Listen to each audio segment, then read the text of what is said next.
His eyes, they closed, and his last breath spoke. He had seen all to be seen. A life once full, now an empty vase, wilt the blossoms on his early grave.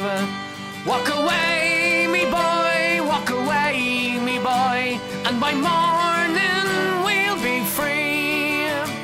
Wipe that golden tear from your mother dear, and raise what's left of the flag for me.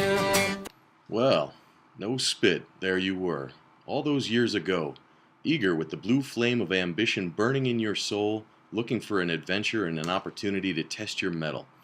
A group of your high school buddies had made an ironclad commitment to join the Marine Corps and go through training together as a cohort unit, so you could continue the madcap hijinks by traveling the world, exploring new cultures, and making war on the enemies of Uncle Sugar wherever they may lurk.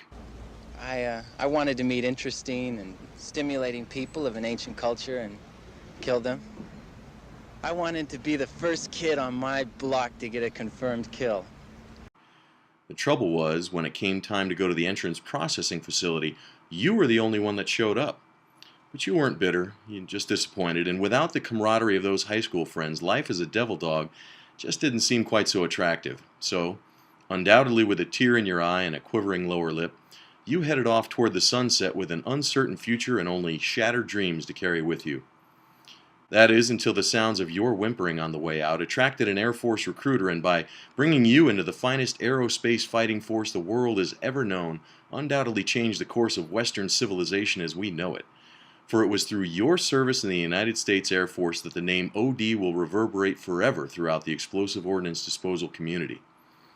I still remember our first encounter, where I walked into the shop and found the new Master Sergeant I had heard about sitting in a chair, watching the morning news and talking on the phone. By way of introduction, I was offered not a word or even a look, but just a cross-body, limp-wristed half-grip as the telephone conversation continued uninterrupted. Clearly, my first impression accurately revealed a man of great concentration and imperturbable focus. I certainly was going to find out that this was a force to be reckoned with. It wasn't long after that I played witness to OD's unit leadership skills as he gave his first presentation in front of the entire civil engineer squadron.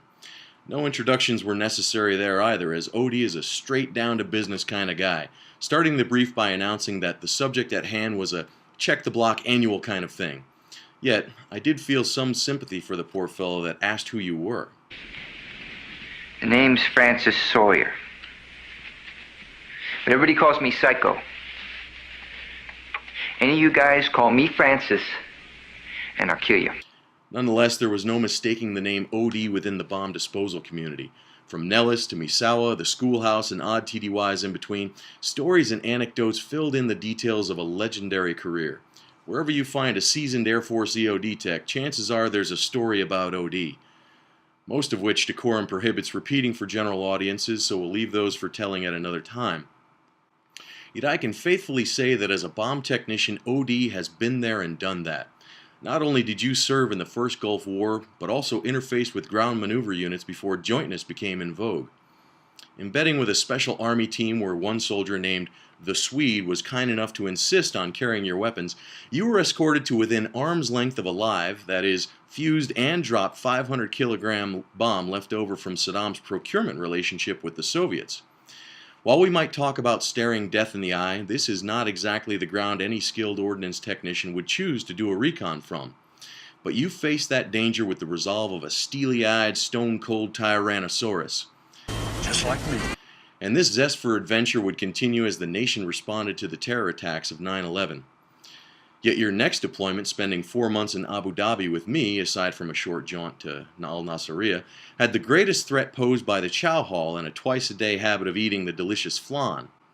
Still, it was your experience and leadership that saw the fledgling EOD program at Homestead Air Reserve Base transform from a backwater unit working with hand-me-down equipment into a robust team of war-fighting enablers. You made sure the technicians were trained and equipped to deploy. You kept the shop running as the ops tempo saw personnel moving through what seemed like a revolving door.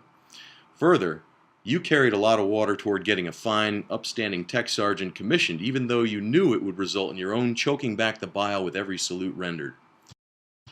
Then you asked where a regular Joe like yourself could get a little... Feeling a little, anxious, if you know what I mean. It's been about 600 years, after all. I wonder where a guy, an everyday Joe like myself, could find a little action. and volunteered for a tour leading weapons intelligence teams in Iraq.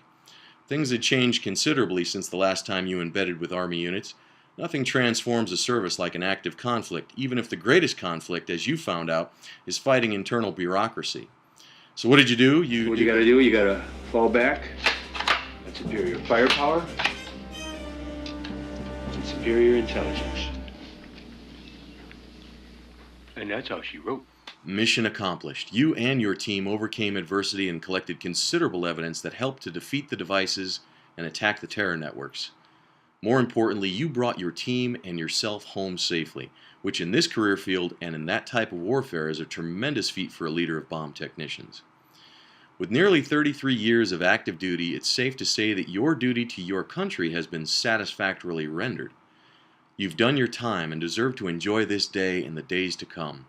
Reflecting on a life of service in Germany, Italy, the Philippines, as well as conflict zones in Southwest Asia and various temporary assignments around the globe, it was true when you told me, "I've been deployed for 20 years, son." You men do not impress me. More than that, you've served on presidential protection details, recruited new members into the flight, and imparted your experience through training and exercises. And despite mixing up dining in grog bowl procedures, you shared how a socially conscious EOD technician should properly pass the fruit with cocktails. I want to party with you, cowboy. Perhaps it's time to shift your focus to the simple pleasures of life. It may be time to make up for those lost opportunities with family and spend more time with Tammy and Dean. Or you could expand your involvement with veteran service organizations like the VFW post you've held key positions in over the past few years.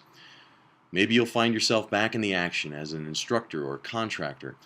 But whatever you do, the time has come for you to chart a new course with a wide open field of possibilities.